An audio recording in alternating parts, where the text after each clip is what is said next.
দেয়? কোরআনের কথা, এটা আমার কথা না।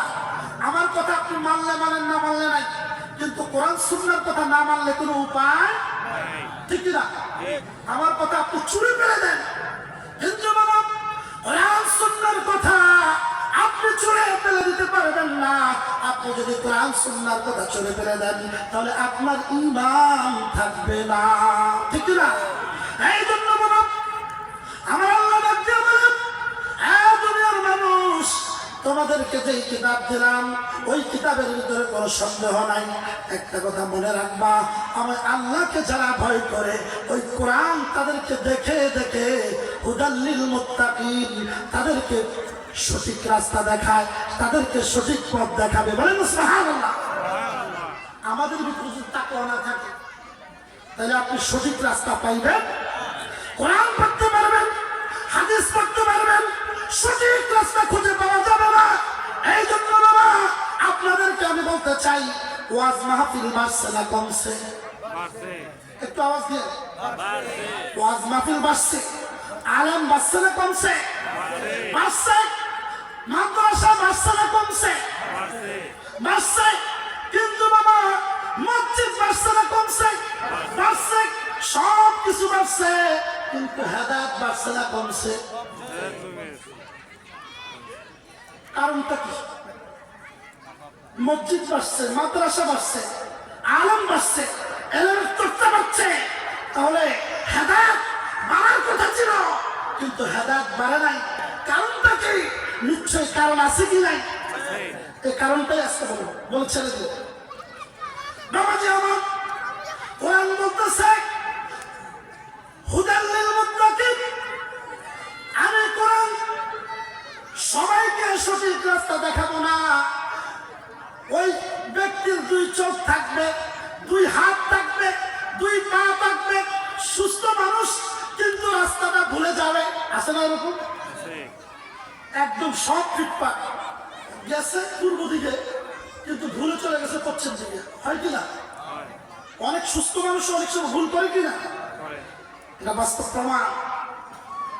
এই জন্য বাবা মসজিদ বাড়ছে, মাদ্রাসা বাড়ছে, আলেম বাড়ছে, এলেমের চর্চা বাড়ছে, হেদায়েত কিন্তু কমছে। কারণটা হলো বাবা আমাদের ভিতরে কোরআন বলতেছে, ও দুনিয়ার মানুষ মনে রাখবা, তুমি নামাজ পড়ো, রোজা রাখো, হজ করো, যাকাত দাও, তুমি যত বড় দাড়ি রাখো না কেন, যত বড় জুব্বা লাগাও না কেন, যত সুন্দর চেহারা হোক না কেন, ও বান্দা তোমার কলবের ভিতরে যদি তাকওয়া না থাকে তুমি সহজে এমনিতেই তুমি রাস্তা ভুলে যাইবা। এই জন্য বাবা আজকে আলেম বাড়ছে কিন্তু হেদায়েত কমে গেছে।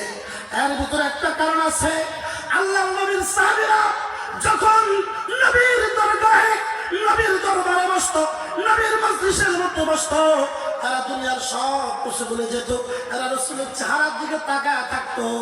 যতক্ষণ পর্যন্ত রাসূল আলোচনা করতো ততক্ষণ পর্যন্ত প্রস্রাব পায়খানা পর্যন্ত বন্ধ হয়ে যাইত।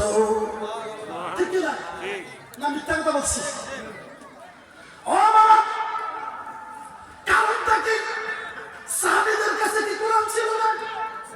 কোরআন ছিল কি না? কোরআন ছিল, রাসূলের আলোচনা শুনছে। কোরআন থাকার পরেও রাসূলের দরবারে হা করে তাকায় রয়েছে। কারণটা কি? কোরআন কার কালাম? এজন্য এখন আমাদের মধ্যে একদল আছে, কোরআন ছাড়া মানি না, কোরআনের দলিল ছাড়া মানব, কোরআনের দলিল ছাড়া মানব। তাহলে সাহাবীদের কাছে কোরআন ছিল কিন্তু রাসূলের কাছে কেন গেল? একটা কারণ হলো কোরআন, কোরআন আছে কিন্তু বাবা অনেক সময় সহজ কথা সহজে বুঝে আসে না। সহজ কথা সহজে বুঝে আসে না। কোরআন সহজ, কোরআন সহজ ভাবে প্রত্যেক মসজিদের ইমাম সাহেব, প্রত্যেক আলেম কোরআন সুন্নাহর বাহিরে কথা বলে? কেউ কোরআন সুন্নাহর বাহিরে কথা বলে? প্রত্যেক আপন আপন দাবির উপর আছে কি নাই? আপনি যে কোনো আলেমকে জিজ্ঞেস করবেন, হুজুর আপনি কি কোরআন হাদিসের মতো কথা বলেন? সে কি বলবো আমি বানায় বানায় কথা বলছি? কেউ বলবে না। আমিও বিশ্বাস করি, আমি কিন্তু তার বাহিরে না, আমি 100% বিশ্বাস করি। সবাই কিন্তু কোরআনের কথা বলে, কোরআন হাদিসের কথা বলে, কিন্তু বাবা কোরআন হাদিসের কথা বলার পরেও আমরা সহজে বুঝি না। কারণটা কি? কারণটা হলো স্কুলের মধ্যে টিচার আছে কি নাই? আছে কি নাই? আচ্ছা বলেন, এই স্কুলের সব টিচার কি এক নাম্বার? ছাত্রদের কাছে সবাই তো ভালো স্যার, সবার কাছে সবাই ভালো। এখন ছাত্রদেরকে জিজ্ঞেস করেন, বাবা তুমি ওই টিচারদেরকে ভালোবাসো কেন? সবাইকে সমানভাবে ভালোবাসো না, কারণটা কি? উনিও তো টিচার, উনিও তো টিচার, তুমি ওই টিচারকে সবচেয়ে বেশি পছন্দ করো, তুমি ওই টিচারকে পছন্দ করো না, কারণটা কি? ওই ছাত্র জবাব দিলে, হুজুর ওই উস্তাদ, ওই টিচার এমন ভাবে পড়ায়, পড়ার পাকে পাকে আমাদেরকে উদাহরণ দিয়ে এমন সুন্দর করে বোঝা দেয়, আমাদের বাসায় গিয়ে আর পড়তে হয় না। ঠিক না? এর বাহিরে অন্য কিছু বলবে? এ কোথায় বলবে? এই জন্য মনে রাখবেন, কোরআনের উদাহরণ, সাহাবীদের কাছে কোরআন ছিল, কিন্তু কোরআন থাকার পরেও সাহাবীরা কোরআনের কাছে যাইতো না, কারণ কোরআন সহজ হলেও সহজে কোরআন বুঝে আসে না। এই জন্য আমার আল্লাহ বলেন, হ্যাঁ বান্দা তোমাদেরকে কোরআন দিয়েছি, এই কোরআন দুনিয়ার কোনো মানুষকে শিখাই নাই। আমি রব্বুল আলামিন, আমার বন্ধু রাহমাতুল লিল আলামিনকে আমি কোনো মানুষ দিয়ে শিখাই নাই, কোনো মাখলুকাত দিয়ে শিখাই নাই। আমি রব্বুল আলামিন নিজে নিজে আমি আমার হাবিবকে কোরআন শিক্ষা দিয়েছি। আল্লাহ এই জন্য কোরআনটা হলো, কোরআন হলো কোরআনের বাস্তব উদাহরণ, কোরআনের বাস্তব প্র্যাকটিক্যাল হলো রাসূলুল্লাহ। এই জন্য রাসূলের কাছে যাইলে সাহাবীরা মন ভরে যেত, মন ভরে